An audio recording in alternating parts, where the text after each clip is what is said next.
व्यापाऱ्याकडून फसवणूक प्रकरण. आश्वासनानंतर शेतकऱ्यांचे उपोषण स्थगित.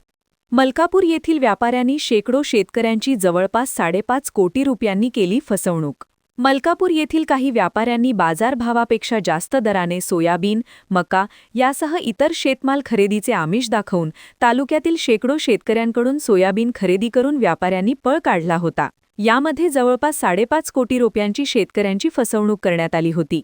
सदर प्रकरणाची शेतकऱ्यांनी पोलिसांकडे तक्रार दाखल केलेली आहे. मात्र अजूनही या शेतकऱ्यांना न्याय मिळत नसल्याने या प्रकरणी आरोपींना तात्काळ अटक करण्यात यावी, शेतकऱ्यांना त्यांचा परतावा देण्यात यावा, आरोपींची स्थावर मालमत्ता जप्त करण्यात यावी यासह इतर मागण्यांसाठी असंख्य शेतकऱ्यांनी आपल्या कुटुंबासह मलकापूरमध्ये आमरण उपोषणाला सुरुवात केली होती.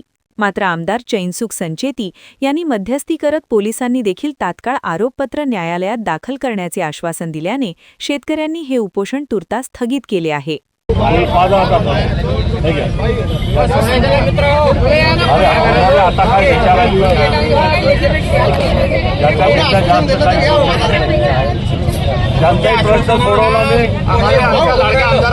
फौजामुळे हे उपोषण सुटलं. जसे आमचे लाडके मुख्यमंत्री आहेत लाडके आमदारांना आश्वासन दिलं म्हणून अनिता खर्चे मी त्यांच्याकडे गेली.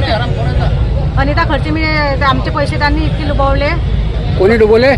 प्रफुल्ल डॉक्टरना एवढे डुबवले की आम्ही म्हणजे गंगाल होऊन गेलो.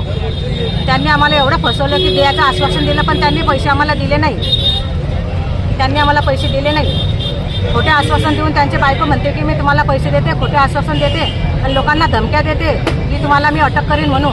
गुंडे आणि मी तुम्हाला अटक करीन, तुम्ही आम्हाला पैसे मागायला आले तर. पोलीस प्रशासन काहीच करून नाही राहिले, SP साहेब सुद्धा काहीच करून नाही राहिले. हे कारवाई कोणीतरी करण्यात यावी, नाही तर आम्ही इथे आमच्या जीवनाचं काही ना काही करणार आहे. घेतला आमच्या माणसाने नेला, मका दिला आणि आमचा माणूस मरून गेला. आता आम्ही आमचे पोरं सोरं आम्ही काय खा काय ठेवा, आता कसे काय पोरायचे कामं धंदे करा, शिक्षण पाणी शेतीला काय लावा. आम्ही बिमार आहे, पैसा कुठून पुरवा. आमचा माल घेतला आणि पैसे देऊन नाही राहिले आमचे. पोलीस लोक कारवाई नाही करून राहिले. आम्ही कधी लोक याची वाट पहा, आता 2 वर्ष होऊन गेले. आम्ही याची अशी सांगून बी राहिला नाही की आज देऊ की काल देऊ. आम्ही कधी लोक याची वाट पहा, आमचे पैसे देवा द्या ना, कसं काही बी करून त्याचं.